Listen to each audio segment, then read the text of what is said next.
10 minutes left of a game where the Ducks are being embarrassed by the Chicago Bedards 6-2, chaos would ensue. As Tenorti and McTavish get into it behind the Hawks net, McTavish takes him down, and then everyone else rushes into the scrum, including Mrazek, who leaves his crease for the first time, trying to protect Johnson from the rookie Pavel Michikov. But no one is safe from the Russian machine as Johnson asks for it, and Minty Fresh delivers as he takes him to the other side of the net and destroys him. And the best part of all of this is Minty just shrugs him off like, you wanted it. Meanwhile, Radko Gudas knocks down Entwistle and then lets him get back up instead of continuing to pound him, as Mrazek leaves his crease for the second time to try and help out Entwistle, sending John Gibson over to the other side. Gibby tosses his stick, loses his glove, sideswipes the ref to get to Mrazek, tears off Mrazek's mask, and gives him a noogie, and plays a little peekaboo with him too.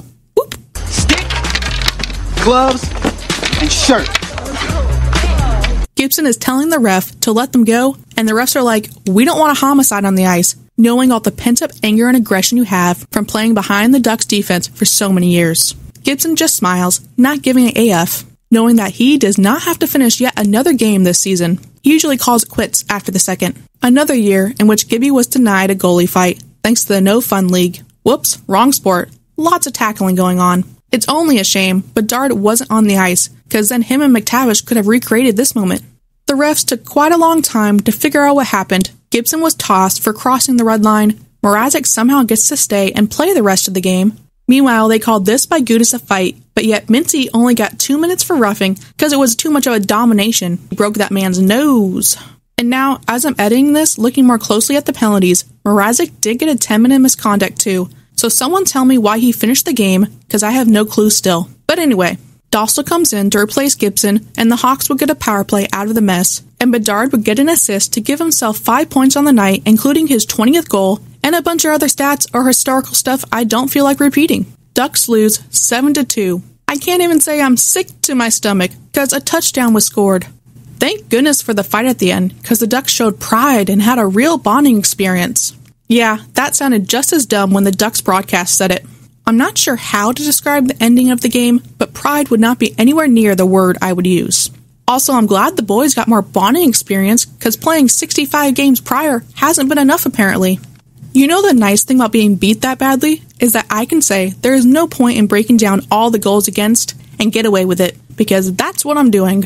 If you're looking for some positives other than the pride the Ducks showed, let's see, the Ducks actually had the lead twice in this game, thanks to Brent Leeson. Too bad those leads would last less than a minute both times, and then Chicago would rattle off 6 straight.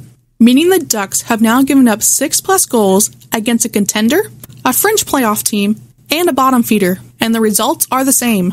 Meaning, the Ducks suck, baby! Woo! I don't know if the team is trying to get Cronin fired or something, because they have straight given up the last few games. There needs to be a players-only meeting or something, and someone needs to step up and take charge, because there is only so much a coach can do. I don't know. I pretty much look like a clown for what I said in our last video now, saying this season is better than last season, and I still think it is, but it's getting harder to say it. Let us know your thoughts in the comments down below, because I don't want to talk about this game anymore.